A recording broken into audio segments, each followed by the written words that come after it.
Toma su lugar, hermano. Quiero invitarles a que me acompañen al libro de Apocalipsis, en el capítulo 7. Apocalipsis capítulo 7. Hoy vamos a ver este tema que hemos titulado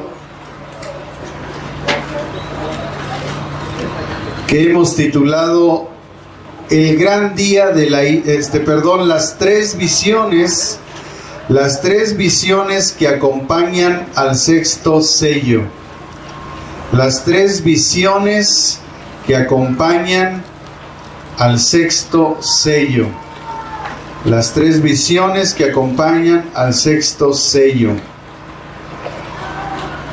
Vamos a ir leyendo paulatinamente los pasajes. Ahorita vamos a leer del versículo 1 al 3.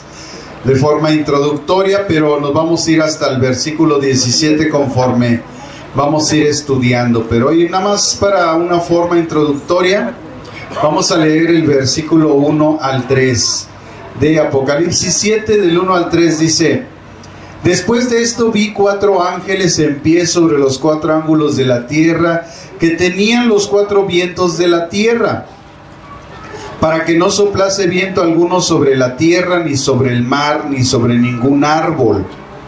Vi también a otro ángel que subía de donde sale el sol, y tenía el sello del Dios vivo. Y clamó a gran voz a los 4 ángeles a quienes se les había dado el poder de hacer daño a la tierra y al mar, diciendo: No hagáis daño a la tierra, ni al mar, ni a los árboles, hasta que hayamos sellado en sus frentes a los siervos de nuestro Dios.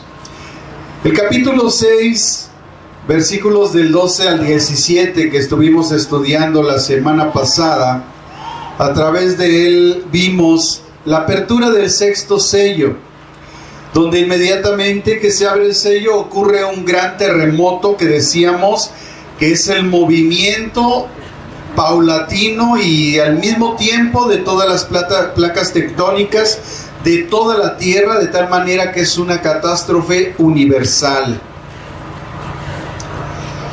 En este capítulo 6 de Apocalipsis vimos también anteriormente los 4 jinetes de los primeros 4 sellos, la oración de los santos de la venganza de Dios del quinto sello, y el terremoto del sexto sello.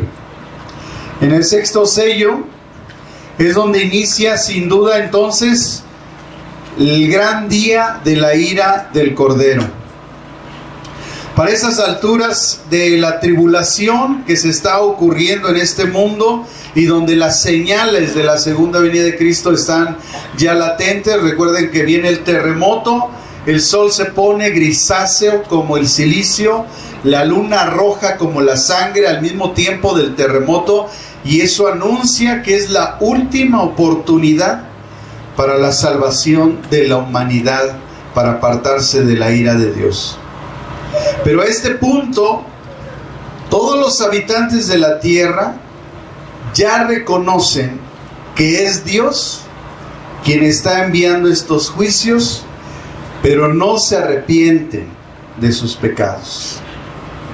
A Juan, en esta apertura del sexto sello, se le revelan además, que son parte del capítulo 7, 3 visiones. Así que hoy analizaremos lo que le fue revelado a Juan, que son 3 visiones del sexto sello, que ocurren después de ese gran terremoto, del aviso de la última oportunidad que tiene el mundo entero para arrepentirse. Inmediatamente que está pasando eso y ve Juan ese terremoto que empieza a destruir todo en el mundo, dice la Biblia que inmediatamente después de eso ve una primera visión. Y hoy veremos entonces la primera visión, que es de 5 ángeles. Juan ve 5 ángeles enviados con propósitos específicos, y ve los 144,000 sellados, que son los siervos de Dios del pueblo de Israel, y después una multitud vestidos de ropas blancas, que es la visión de los redimidos de Dios delante del trono. La primera visión entonces que vamos a analizar es los 5 ángeles.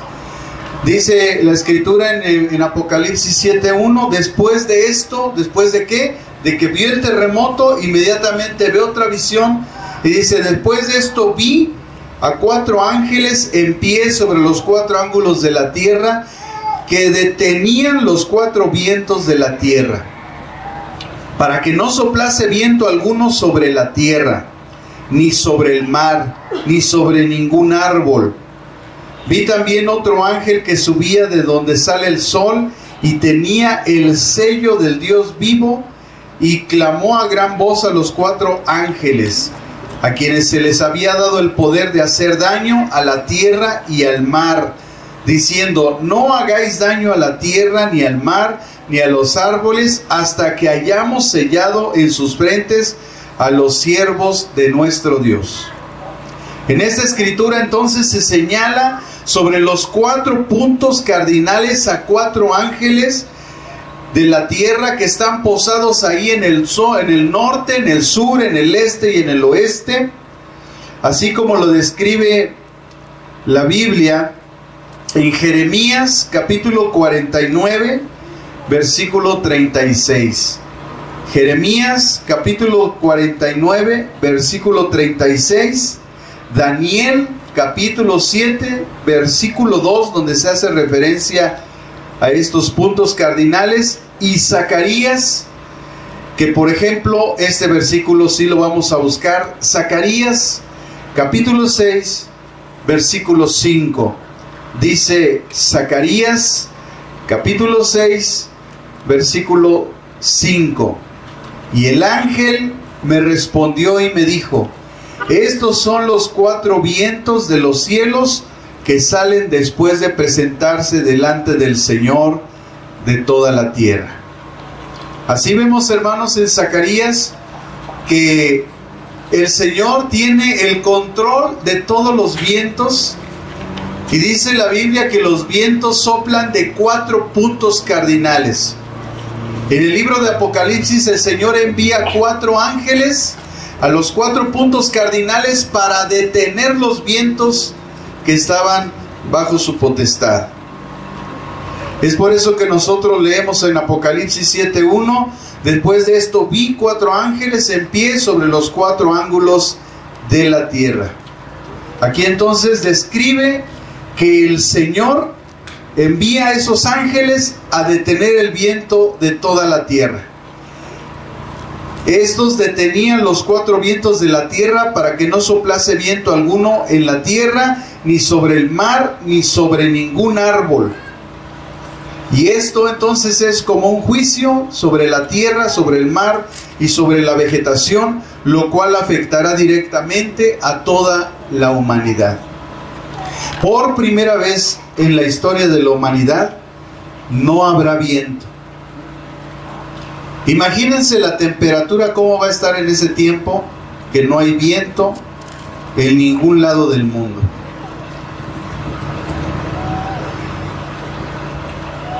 Después entonces que es declarado el propósito de estos ángeles de detener el viento, viene otro ángel, el 5.º ángel, y él dice que clamó a gran voz a los 4 ángeles que ya estaban listos para llevar a cabo el juicio, y a quienes dice se les había dado el poder de hacer daño a la tierra y al mar.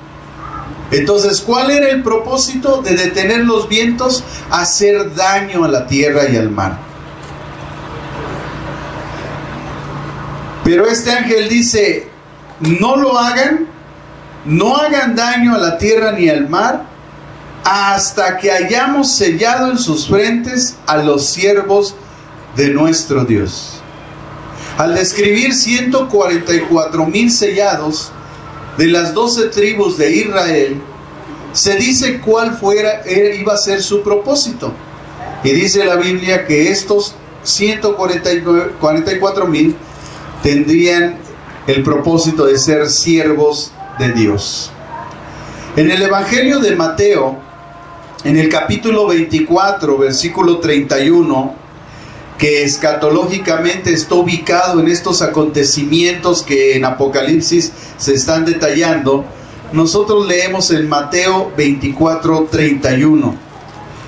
Dice Mateo 24, 31, y enviará sus ángeles con gran voz de trompeta, y juntarán a sus escogidos de los cuatro vientos, desde un extremo del cielo hasta el otro. Nuestro Señor Jesucristo, con esta frase dictada en Mateo 24, 31, anuncia cómo serán llamadas y cómo juntará el Señor a sus escogidos de los cuatro vientos, desde un extremo del cielo hasta el otro. De acuerdo a la traducción Reina Valera 60, la primera acción específica de los ángeles, de los cuatro primeros ángeles, es evitar que el viento sea enviado por todo el mundo, en su función que todos sabemos que es una bendición el viento, ¿verdad? Es una bendición el viento, pero la función de estos ángeles es impedir eso. Por lo tanto, estos ángeles van a detener los cuatro vientos de la tierra para que no soplase viento alguno.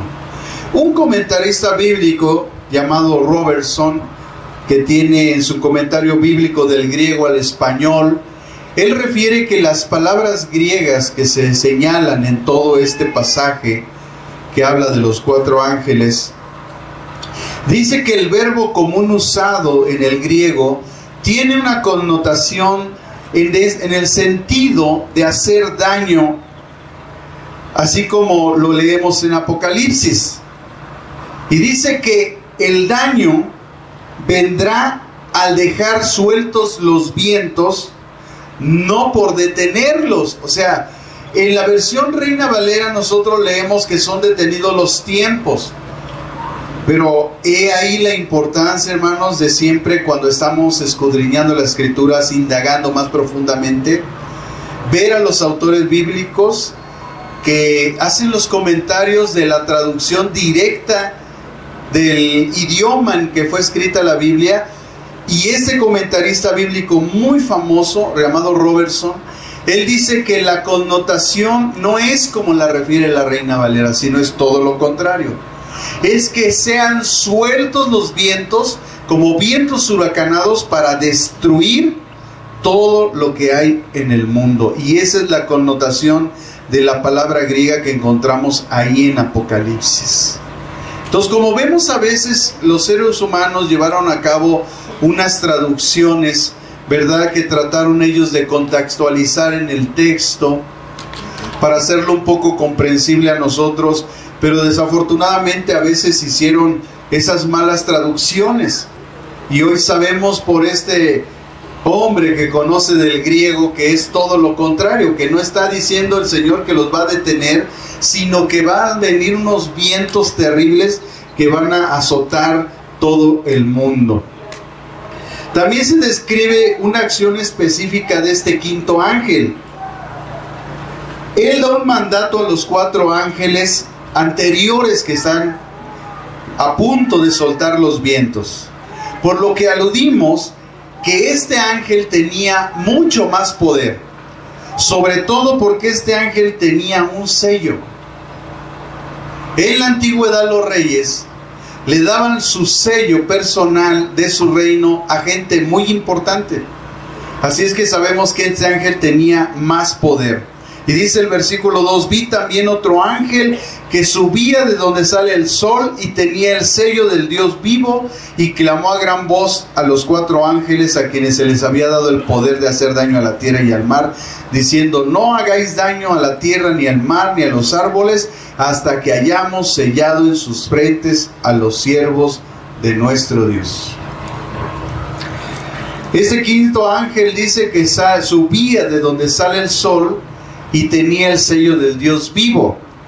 Así que el poder de este ángel era poseer el sello del Señor, y su acción era sellar a los escogidos del Señor, y el propósito es que estos no fueran dañados. Aquí hay dos puntos de vista opuestos. Unos que toman a los sellados como que son solo judíos, judíos reales, como un remanente, o bien solamente judíos que se convirtieron a Cristo. Y otro que incluye a los gentiles, así como a los judíos cristianos, diciendo o aludiendo que este es el verdadero Israel. Entonces tenemos dos cosas a considerar. Hay unos autores que dicen que estos 144,000, porque, bueno, pues la Biblia lo señala de una forma específica y dice claramente que son 12,000 de cada tribu, de la tribu de Israel.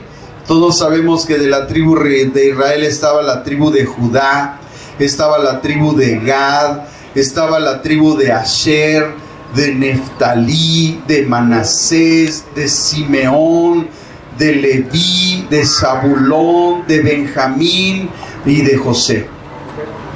Entonces sabemos que la Biblia nos describe perfectamente, específicamente, que eran 12,000 de cada tribu. Por lo que un autor dice, esto solamente 144,000 se refiere solamente a los escogidos, al remanente del pueblo de Israel. Otros autores dicen que está hablando de una forma simbólica, la Biblia, y que está señalando no solo a los judíos que se convierten al Evangelio de Cristo en ese tiempo, sino también a todos los gentiles.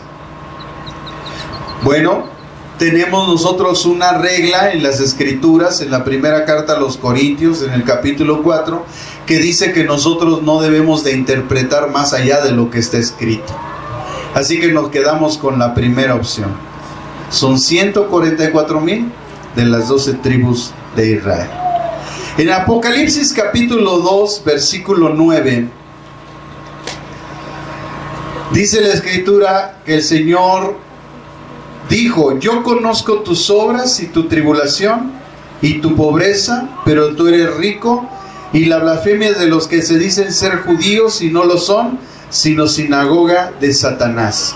En Apocalipsis 3:9 dice: aquí yo entrego a la sinagoga de Satanás a los que se dicen ser judíos y no lo son, sino que mienten. He aquí que yo haré que vengan y se postren a tus pies y reconozcan que yo te he amado. Así que, como vemos, hermanos, en ese tiempo va a haber tanto judíos convertidos, y como lo vimos en Apocalipsis, que se dice en algunos pasajes, judíos que no son realmente judíos, sino que es gente que no se ha convertido al Evangelio. También el apóstol Pablo nos enseñó acerca de falsos hermanos, falsos judíos que se dicen hermanos, que supuestamente se convirtieron. En el libro de Gálatas, en la carta de Pablo a los Gálatas, en el capítulo 2, versículo 4, Gálatas capítulo 2, versículo 4, Pablo señaló esto y dijo: y esto a pesar de los falsos hermanos, introducidos a escondidas, que entraban para espiar nuestra libertad que tenemos en Cristo Jesús, para reducirnos a esclavitud. Sabemos que el libro de Gálatas, hermanos, tiene el propósito de haber sido escrito para contrarrestar las doctrinas judaizantes. Falsos hermanos que supuestamente se habían convertido, pero realmente no se habían convertido, y que eran judíos, y que lo único que buscaban era esclavizar a la iglesia, llevándolos a cumplir con la ley de Moisés, cuando sabemos que esa ley, que fue una ley condicional, fue abrogada por Dios por incumplimiento del pueblo de Israel, lo que trajo que el Señor hiciera un nuevo pacto a través de la promesa dada a Abraham en el libro de Génesis, para que pudiéramos no solo los judíos ser salvos a través de la fe de Abraham, sino también todos los gentiles que recibiríamos el Evangelio, para que a través de la fe pudiéramos tener nuestra salvación. En el libro de los Romanos, en el capítulo 2, versículo 28 y 29, Romanos capítulo 2, versículo 28 y 29, Pablo hace una aclaración a la gente y dice: pues no es judío el que lo es exteriormente, sino que es judío el que lo es en lo interior. Y la circuncisión es la del corazón, en espíritu, no en letra, la alabanza del cual no viene de los hombres, sino de Dios. En el nuevo pacto Dios estableció que lo que se circuncidara de todo ser humano, hombres y mujeres, sería el corazón. Eso sabemos que la circuncisión en el Antiguo Testamento fue la señal del pacto en el pueblo de Israel. Pero en el nuevo pacto la señal de la circuncisión es en el corazón,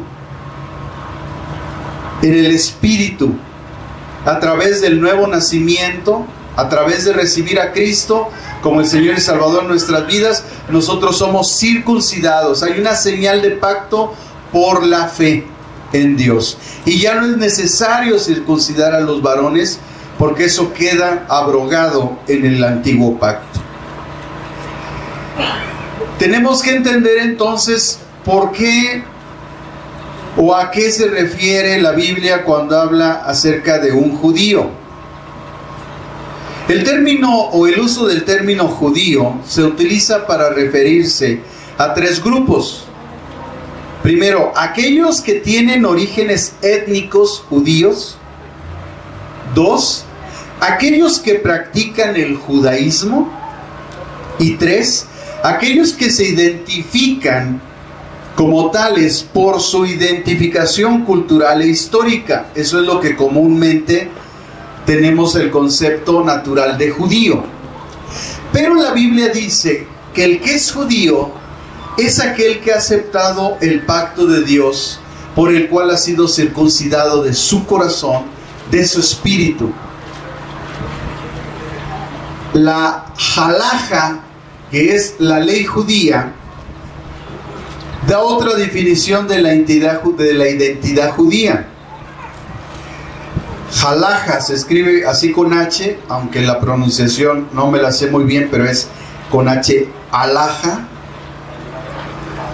De acuerdo a esta legislación judía, judío es aquel que, número uno, es hijo de madre judía. Por eso Jesucristo era judío. Recuerden que su padre o su engendrador no fue José, sino fue María. Vean hasta los detalles que el Señor cuidó para que el Señor Jesucristo viniera perfectamente a este mundo. Según la ley judía, es judío quien tiene una madre judía, no el que tiene el padre judío, sino el que es engendrado por una madre judía. Por eso Jesús nació del vientre de una mujer llamada María, porque Dios cuidó eso. Porque en la ley de Moisés, en el libro de Deuteronomio, en el capítulo 7, versículos del 1 al 5, no lo busquen, nada más les doy la referencia. Deuteronomio, capítulo 7, versículos del 1 al 5, allí estaba dictada esta ley. Aquella persona también, número 2, es aquella persona que se convierte formalmente al judaísmo bajo la supervisión de la ley halágica, de un reconocido Bet Din o de una corte judía, pero se le llama Bet Din, corte judía, presidida por 3 Dayamim, que son jueces. La palabra hebrea es Dayanim y significa jueces. Así que la orden de este quinto ángel poderoso fue de tener un juicio hasta sellar a los siervos de Dios, aquellos verdaderos judíos, que no solamente cumplían con una parte de la ley, sino que además tenían la circuncisión del corazón, del espíritu, de parte de Dios. Y así que él clamó a gran voz a los 4 ángeles y les impidió que trajeran el juicio hasta que él sellara a los escogidos. En la segunda carta a los Corintios, en el capítulo 6, versículo 6, segunda de Corintios capítulo 6, versículo 6, el apóstol Pablo escribió estas palabras. Yo voy a leer la traducción de la palabra de Dios para todos, porque trae una mejor referencia. Y dice, segunda de Corintios capítulo 6, versículo 6, en la traducción palabra de Dios para todos. Demostramos que somos siervos de Dios con nuestra vida limpia, nuestro entendimiento, nuestra paciencia y nuestra bondad. Lo hacemos por el Espíritu Santo, porque por nuestro amor, sincero. Así que estos hombres que iban a ser sellados, como después lo vamos a leer más adelante, no eran cualquier tipo de personas. Eran verdaderamente personas puras. Aquí se refiere en Apocalipsis con respecto a la función también que ellos tendrían como sellados, que serían siervos de Dios. Y estos siervos de Dios eran puros.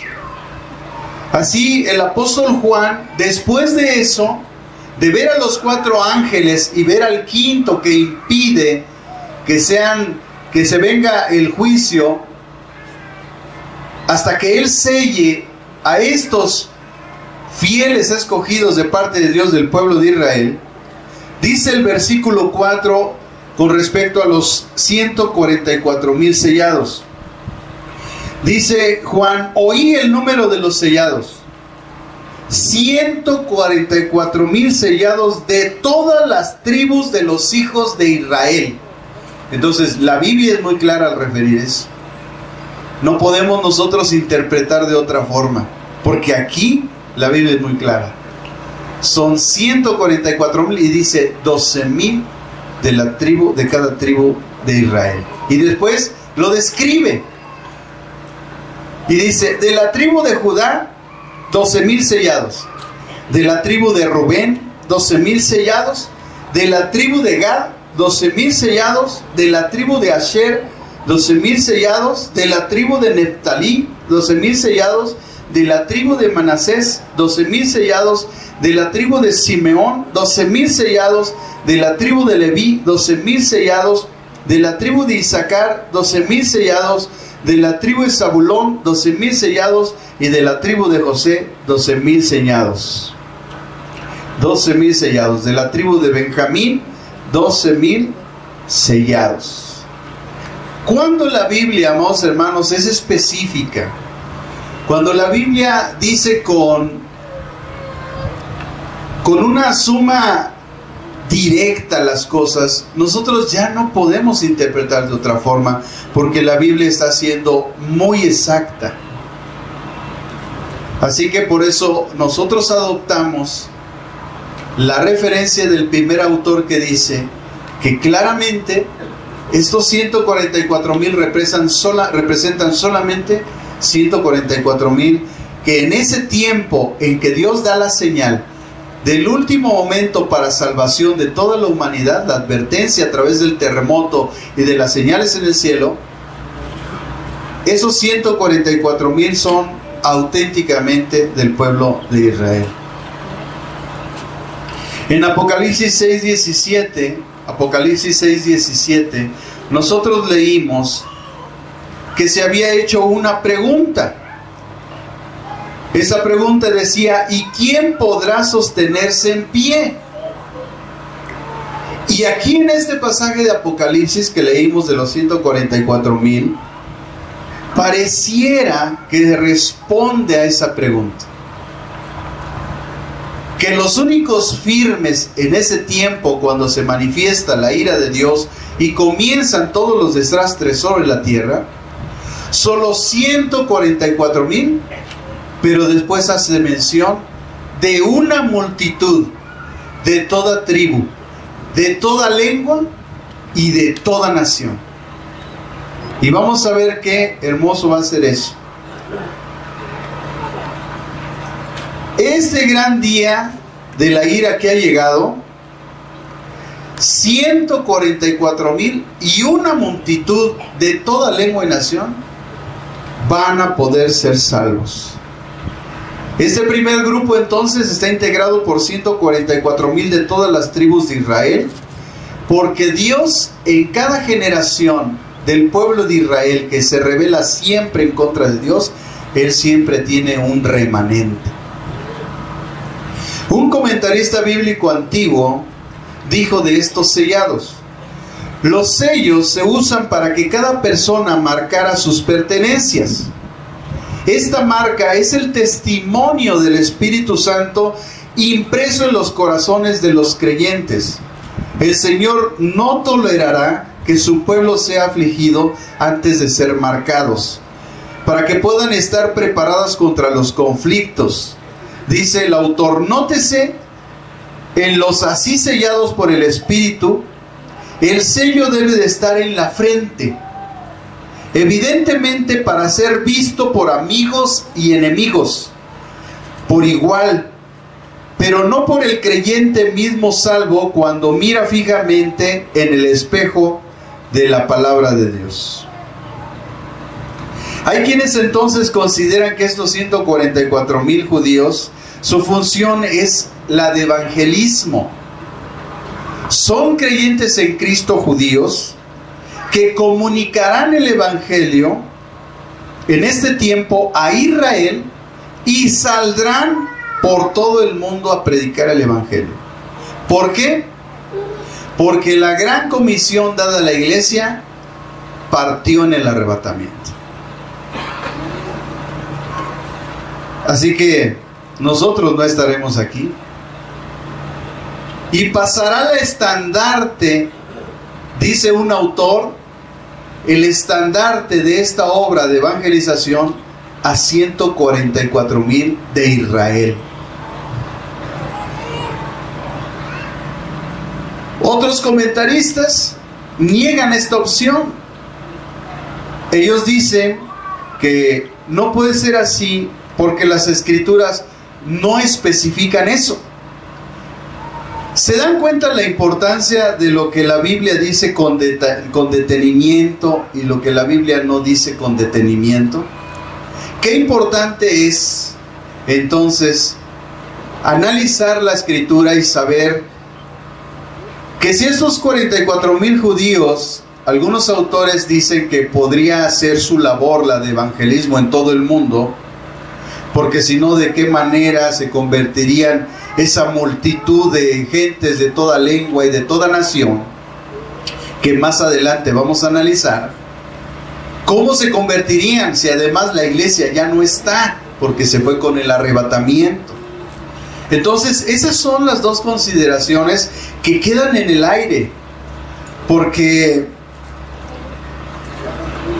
pues solamente los que estén ahí van a saber quién eran realmente esos 144,000.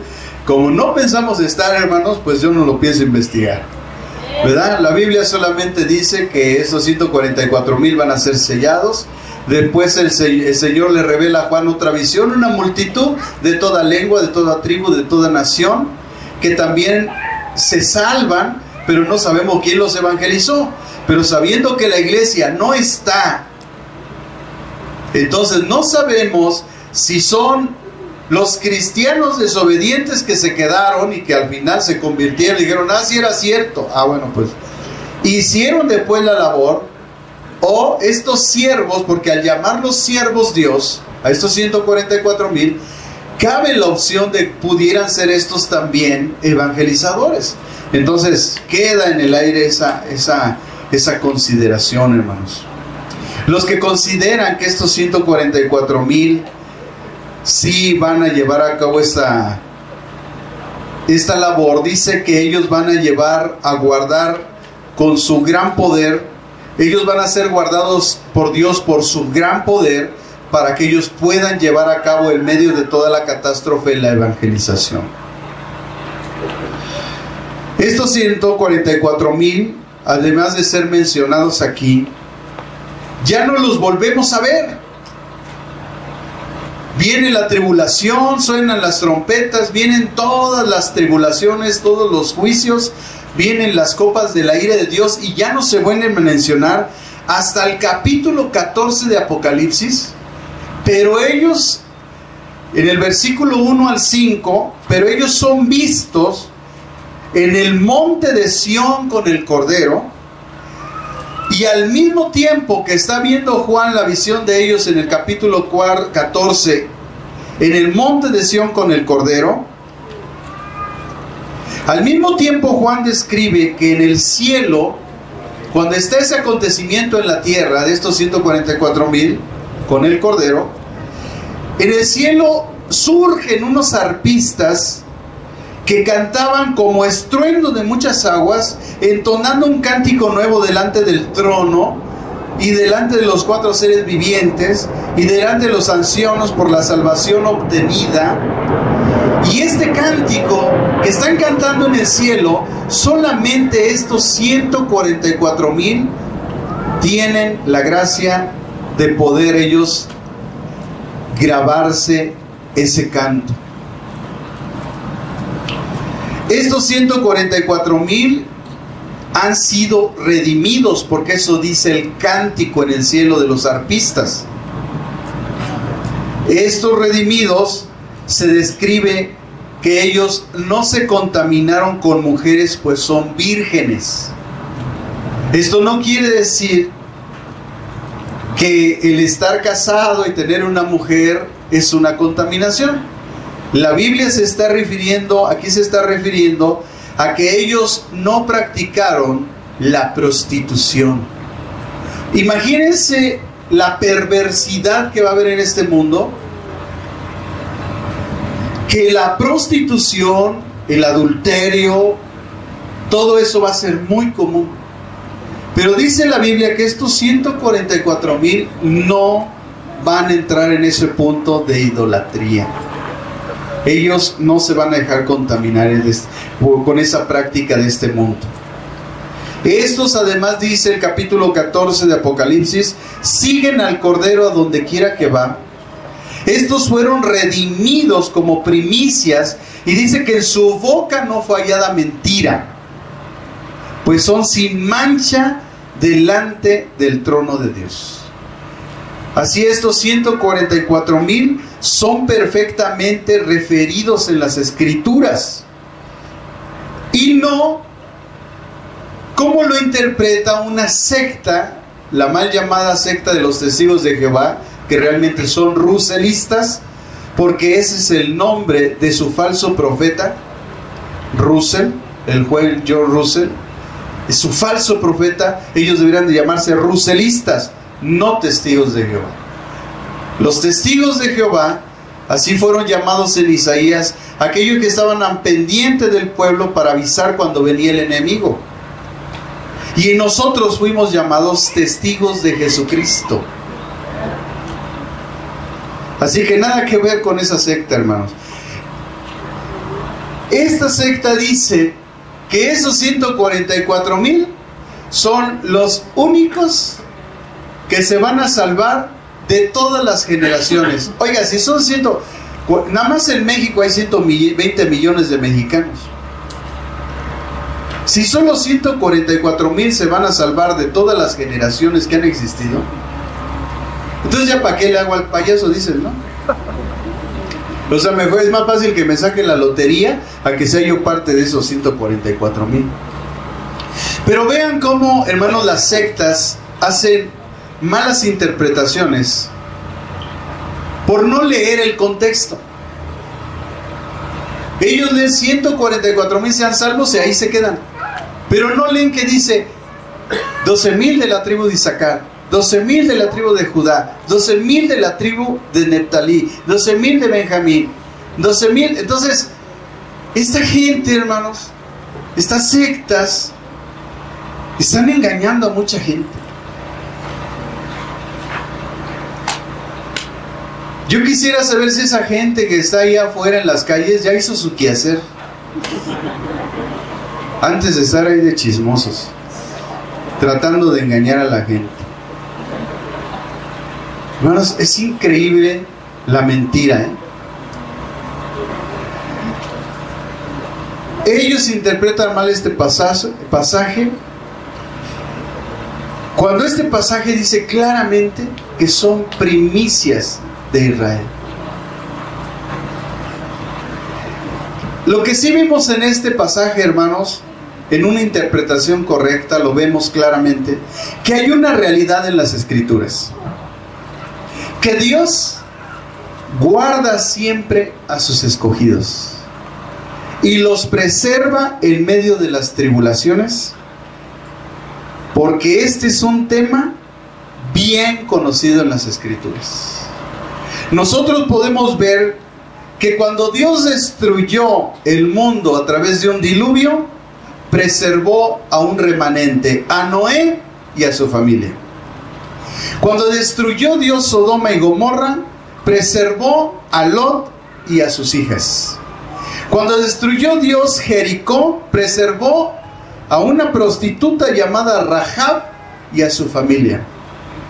Cuando destruyó a Egipto, preservó a toda la nación de Israel a través de Moisés.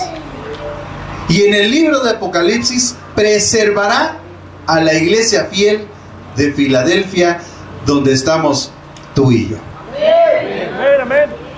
Así que, hermano, dile al que está a tu lado, ya despreocúpate. Dile, ten paz. Dile, el Señor está contigo.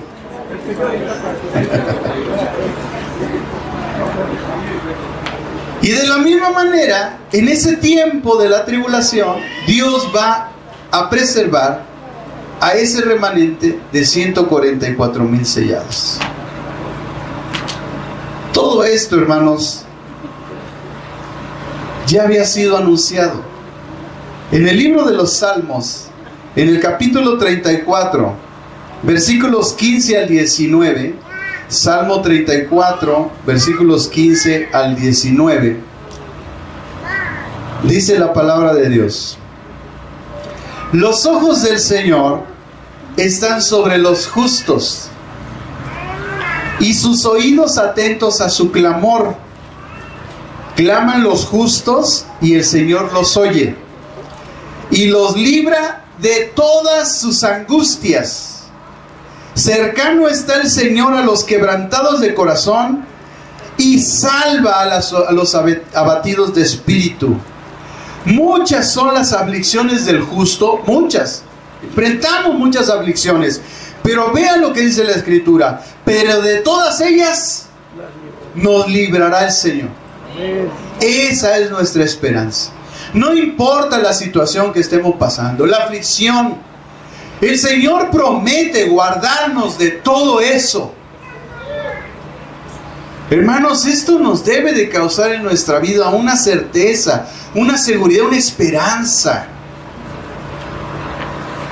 Inmediatamente después de que está viendo Juan estas cosas, ocurre la tercera visión. Una multitud vestida con ropas blancas.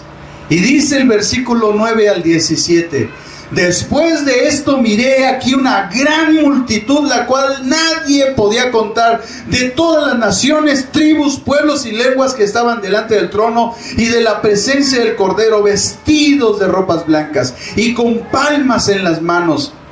Y clamaban a gran voz diciendo: la salvación pertenece a nuestro Dios, que está sentado en el trono, y al Cordero. Y todos los ángeles que estaban en pie alrededor del trono, y de los ancianos y de los 4 seres vivientes, se postraron sobre sus rostros delante del trono y adoraron a Dios diciendo: amén. La bendición y la gloria y la sabiduría y la acción de gracias y la honra y el poder y la fortaleza sean a nuestro Dios por los siglos de los siglos.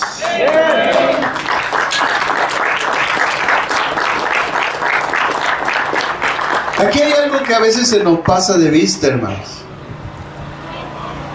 Empieza una adoración a través de los redimidos, que es precedida por la adoración de los 4 seres muy poderosos en los cielos y los 24 tronos, ancianos que están en los tronos, y ellos señalan, fíjense lo que dice: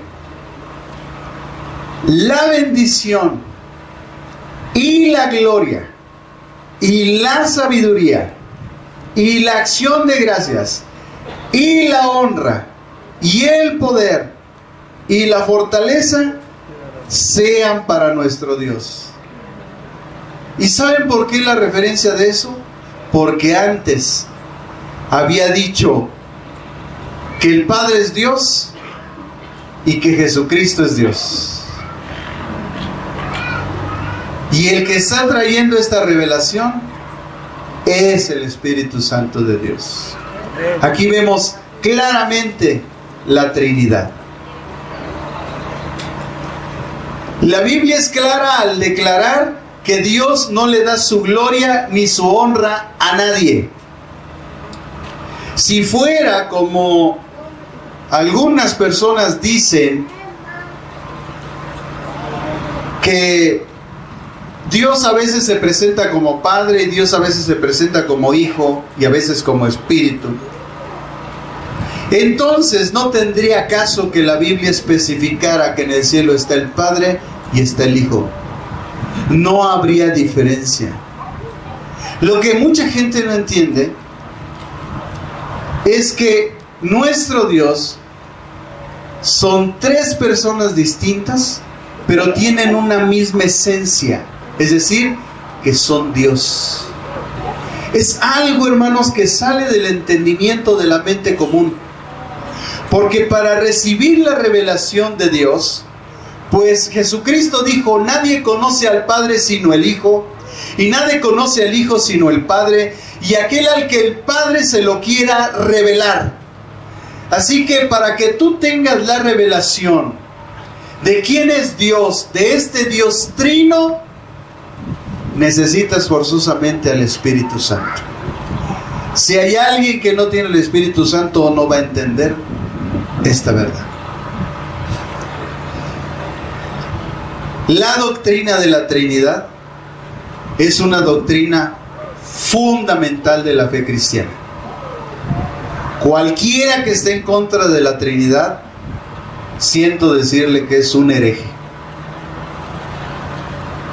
Porque la doctrina de la Trinidad es una doctrina fundamental. Y cualquiera que la niegue, como los testigos de Jehová, son unos herejes. Aunque hay unas orientaciones pseudocristianas que se llaman los solo Jesús, usted los va a ver en el internet. Esos cuates, siento decirles que son primos carnales de los testigos de Jehová. Después dice la Biblia que después de que todos adoraron a Dios, dice: entonces uno de los ancianos habló, de los ancianos que estaban ahí sentados en su trono, le habló a Juan y le dijo: estos que están vestidos de ropas blancas, ¿quiénes son? ¿Y de dónde han venido? Entonces Juan le dijo: Señor, ¿tú lo sabes? Y él me dijo: estos, escuche esto, ¿quiénes son esa multitud de toda lengua, de toda tribu, de toda nación? Dice: estos son los que han salido de la gran tribulación. Ahí tú y yo no estamos, porque nosotros ya estábamos arriba. Aleluya. Ya el Señor nos había arrebatado con Él. Nosotros somos su iglesia. Y el Señor dijo: voy a preparar lugar para donde yo esté, ustedes estén conmigo. Nosotros ya estamos arriba. ¿Quiénes son estos? Aquí lo dice la Biblia: estos son los que han salido de la gran tribulación y han lavado sus ropas y las han emblanquecido en la sangre del Cordero. Por eso están delante del trono de Dios y le sirven día y noche en su templo. Y el que está sentado sobre el trono extenderá su tabernáculo sobre ellos. Y fíjense por qué. Porque estos pasaron por estas necesidades. Dice: ya no tendrán hambre y sed. Pues esta gente que fueron atribulados por el anticristo sufrieron hambre y sed, y a pesar de eso no negaron su fe. Dice, y el sol no caerá más sobre de ellos. Quiere decir entonces que andaban en los desiertos. Ni calor alguno, porque el Cordero que está en medio del trono los pastoreará y los guiará a fuentes de vida. Es decir, que aquí se menciona lo que Cristo hizo por estas personas. Los guió y los protegió durante toda su peregrinación en toda la tierra a través de la tribulación. Y dice, y Dios enjugará toda lágrima de los ojos de ellos. Quiere decir que enfrentaron un terrible sufrimiento.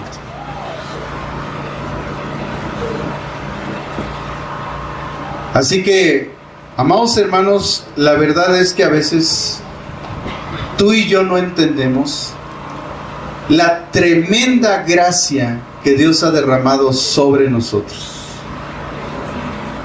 Porque no siendo dignos,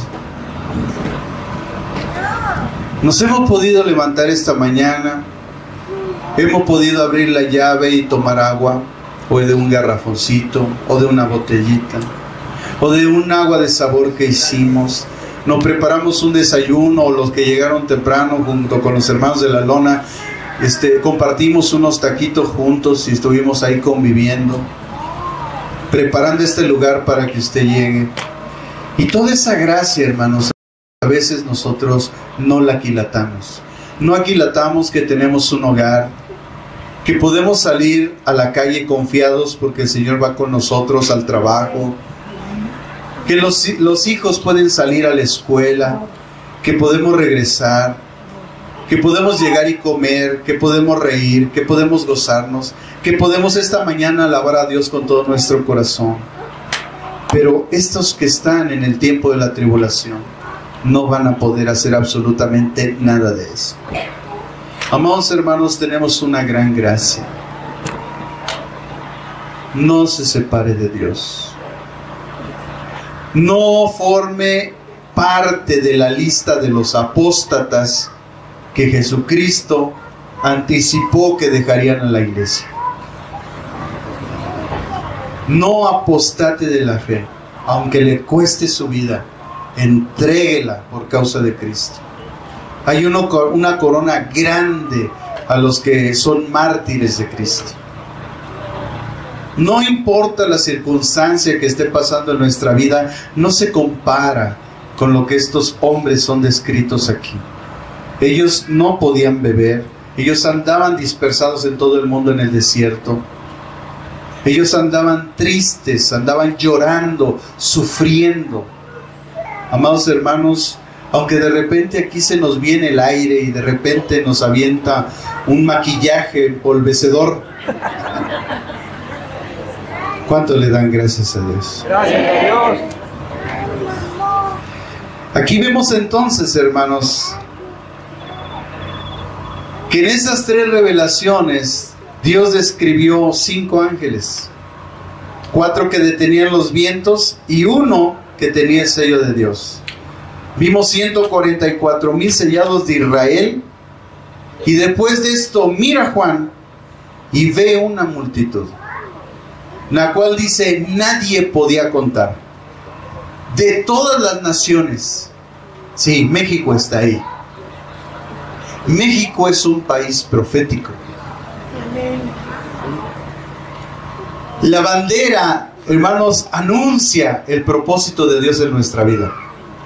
Si usted no ha tenido el detalle de ver la bandera de México, anuncia la bandera de México el propósito de Dios en nuestra vida como mexicanos. Por eso en todo el mundo nos aman, porque nosotros somos un pueblo profético. El verde significa prosperidad. México es próspero y ya lo estamos viendo. El blanco simboliza la santidad, la regeneración del pueblo de México, la pureza, la limpieza, la santidad. Y el rojo, la sangre de Jesucristo que nos redimió desde la eternidad. Miles y millones de mexicanos en este tiempo van a ser salvos por su gracia. Ese anhelo que hoy tenemos. Yo no considero que esté mal que digamos México para Cristo. Sí, está bien, pero créanme que eso no va a suceder en este tiempo. Va a suceder en ese tiempo. En el tiempo de la tribulación, sí. Muchos mexicanos, multitudes, miles de millones se van a convertir al Evangelio. Ese avivamiento no lo vamos a ver.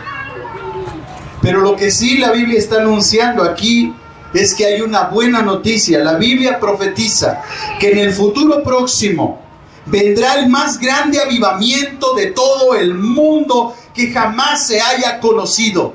Y de toda lengua, de toda tribu y de toda nación vendrán a los pies de Cristo. Y eso ni el diablo ni el anticristo lo va a poder evitar. Ni las religiones, ni los sistemas de pensamiento. Porque el Evangelio va a ser poder de Dios para salvación. Amén. Así que este avivamiento ocurrirá durante el periodo de la tribulación.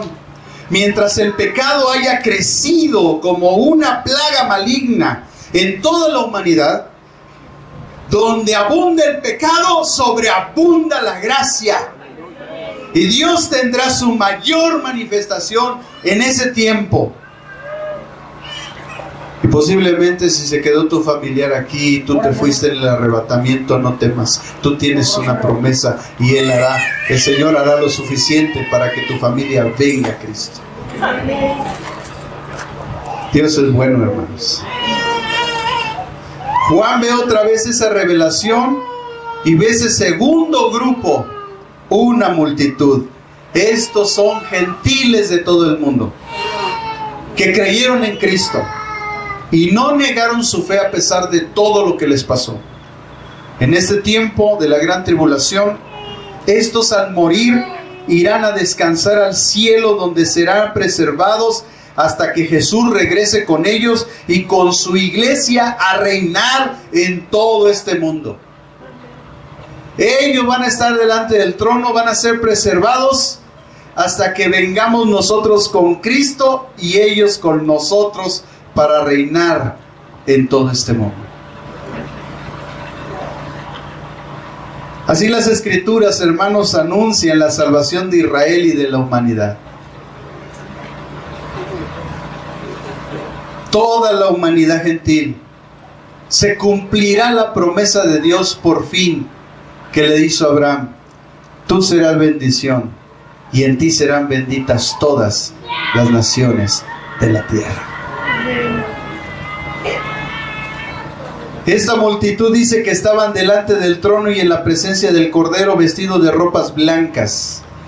Las ropas blancas en la Biblia simbolizan, ¿verdad?, en su idioma griego, que es stole, con ese al principio, stole, que describe un manto grande a todo lo largo del cuerpo, lo cual simboliza que es una santidad y una justicia completa. ¿Por qué? Porque lo que Cristo hizo fue completo, no fue a medias. Nosotros ya no necesitamos hacer más.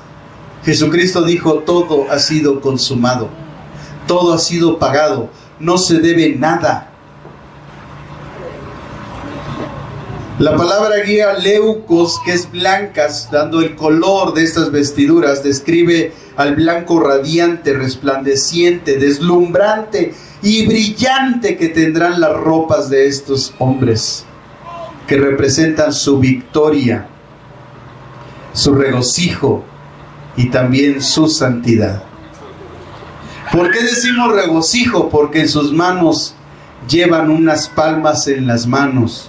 Todos recuerdan el pasaje de Mateo o de Juan, ¿verdad? Juan 12:13, donde Jesús entra a Jerusalén y todos traían palmas en las manos, decían: Hosana, Hosana, bendito el que viene en el nombre del Señor, bendito es el Rey de Israel. Eso habla entonces, hermanos, claramente del regocijo que habrá en estas personas que fueron salvas. Las palmas son importantes, sobre todo durante la conmemoración también en el pueblo de Israel de la fiesta del Sukkot. En el Antiguo Testamento, en la cual se conmemoraba la liberación de Dios, que Dios hizo para la nación de Israel en Egipto. Es decir, que cuando los israelitas llevan a cabo la fiesta del Sukkot, toman palmas y hacen una algarabía porque están celebrando su liberación. Así que estos hombres que están en el cielo, hombres y mujeres de toda lengua, de toda nación, están clamando su victoria delante del trono de Dios. Ellos clamaban a gran voz diciendo: la salvación pertenece a nuestro Dios que está sentado en el trono y al Cordero. ¿De quién es la salvación? Del que está sentado en el trono, el Padre, y del Cordero. ¿Cuál es la obra redentora? El Padre hace la obra redentora, el Hijo la lleva a cabo y el Espíritu Santo la culmina. Por eso, cuando la gente no entiende la obra redentora, niega al Padre y niega al Hijo. Qué tremendo es eso, hermanos. Así que al contrario de lo que vimos en el quinto sello, que están un grupo de personas debajo del altar y se describen como almas que habían muerto por causa de la palabra de Dios y el testimonio que tenían, y que clamaban a gran voz que se les hiciera justicia. Y les dice: esperen tantito. Y les dice: pónganle ropas blancas en lo que terminan de entrar todos los que van a ser redimidos. O sea, ya desde que ellos están clamando en el capítulo 6 que Dios les haga justicia y que desata entonces el juicio de Dios, el Señor les dice: vístanlos de ropas blancas mientras entran los demás. Y cuando viene la tribulación, entra una multitud de hombres y mujeres de toda lengua, de toda nación, y entonces terminan todos delante del trono alabando a Dios y dándole al Señor gracias por su salvación y su redención. Esta multitud que estamos viendo entonces ahora aquí está en una posición triunfal, ya no está reclamando justicia, aquí ya están glorificando su triunfo delante del trono de Dios. Este grupo de mártires y hermanos muertos durante el tiempo de la tribulación por el anticristo habrán pasado por sufrimientos terribles e indescriptibles horrores mientras es derramado los juicios de Dios sobre la tierra. Pero cuando entren en la presencia de Dios, estarán completamente seguros. Por eso dice la Biblia que estarán delante del trono y van a servir de día y de noche en su templo. Amados hermanos, porque la naturaleza común de nosotros siendo redimidos por Cristo es el entendimiento de que si Él me redimió, Él perdonó mis pecados, Él se puso en mi lugar, lo menos que puedo hacer es servirle. De ahí la frase que decimos: el que a Cristo vino a servir vino, si no, pues yo no sé a qué vino. En el cielo los redimidos de Dios constantemente están clamando a gran voz, adorando y exaltando el nombre maravilloso de Dios. Nadie les va a quitar ese gozo. Al instante de la alabanza de esa multitud, dice el verso 11 al 12, y todos los ángeles estaban de pie alrededor del trono, y los ancianos y los 4 seres se postraron sobre sus rostros delante del trono y adoraron a Dios. ¿Por qué dice en singular adoraron a Dios, cuando antes dice que es el Padre y el Hijo quien merecen la gloria, la honra y la alabanza? Sencillo, porque el Padre es Dios, el Hijo es Dios y el Espíritu Santo es Dios. Por eso aquí se usa una palabra singular. Cuando el libro de Génesis dice hagamos al hombre, Dijo Dios, la palabra ahí es hebreo Elohim, que es una palabra que no es singular. Y después dice, hagamos al hombre a nuestra imagen conforme a nuestra semejanza. ¿Por qué no dijo Elohim, voy a hacer al hombre a mi imagen y semejanza? ¿Por qué dijo, hagamos al hombre a nuestra imagen conforme a nuestra semejanza, haciendo en plural? Porque Dios es plural. Son tres personas, pero es un solo Dios.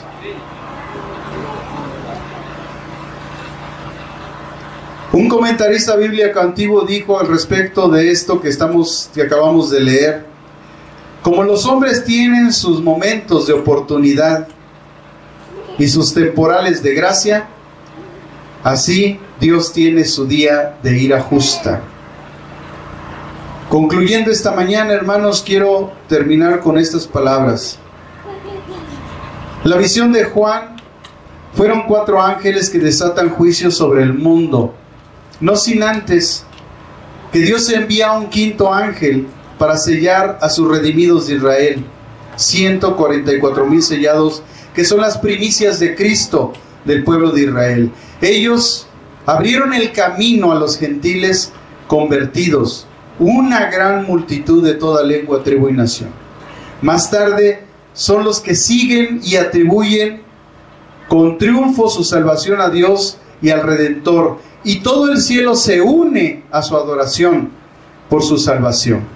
El deseo de Dios entonces se lleva a cabo en esta generación, por fin. ¿Por qué, hermanos? Porque dice Primera de Timoteo, capítulo 2, versículos del 3 al 6. Primera de Timoteo, capítulo 2, versículos del 3 al 6. Porque esto es bueno y agradable delante de Dios nuestro Salvador, el cual quiere, vean hermanos, el cual quiere que todos los hombres sean salvos. Por eso hay ese sentimiento en nosotros, porque es el deseo de Dios. Él quiere que todos los hombres sean salvos y vengan al conocimiento de la verdad.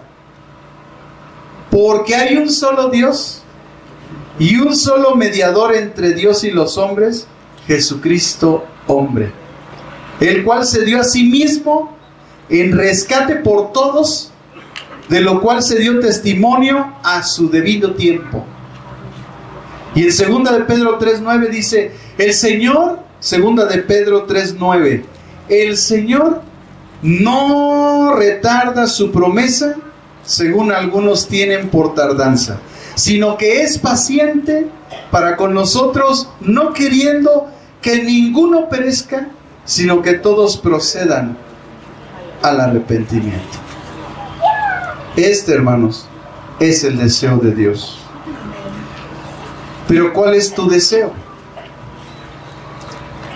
La humanidad se encuentra ante una decisión: o acepta o rechaza el ofrecimiento de la redención de Dios a través de la fe en Cristo, o sigue la religión y se pierde en una eternidad sin Dios.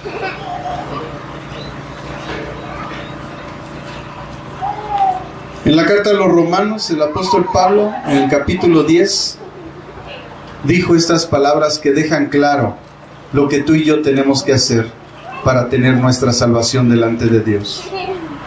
Nosotros no necesitamos, Romanos 10, del 6 al 13, nosotros no necesitamos rezos ni nada de eso para que nos den el empujón a Dios. La Biblia dice lo que hay que hacer, y lo que hay que hacerlo en vida. Ya muertos, ya no tendremos oportunidad. Esto hay que hacerlo en vida. Y dice Romanos 10, del 6 al 13, pero la justicia, escuchen, pero la justicia que es por la fe, dice así: no digas en tu corazón quién subirá al cielo. Esto es para traer abajo al Cristo.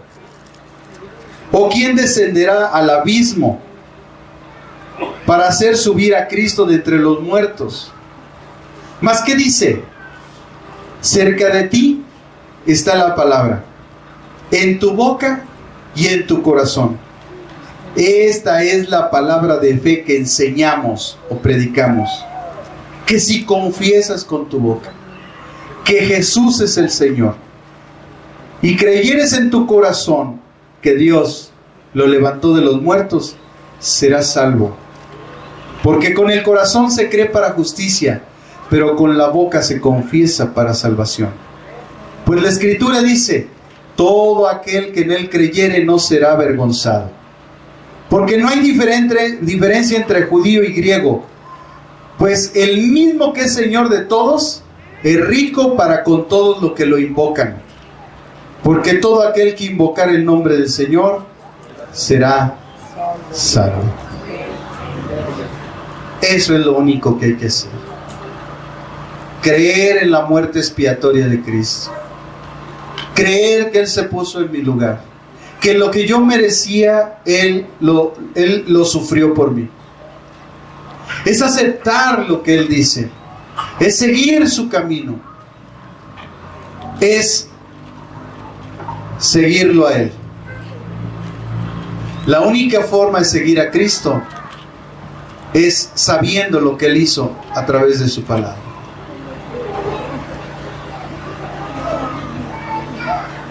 Esa es la acción que hay que hacer, creer de todo corazón y confesarlo y no negarlo. ¿Eres cristiano? Sí, soy cristiano. Y no esconderme y no echarme para atrás. Confesar que Jesús es mi Señor. Confesarlo con mi vida.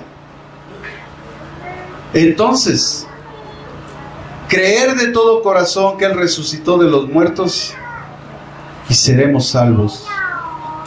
Porque estamos creyendo en la obra redentora dada por Dios a través de su Hijo, por la obra del Espíritu Santo en todos y cada uno de nosotros que somos los creyentes en Cristo.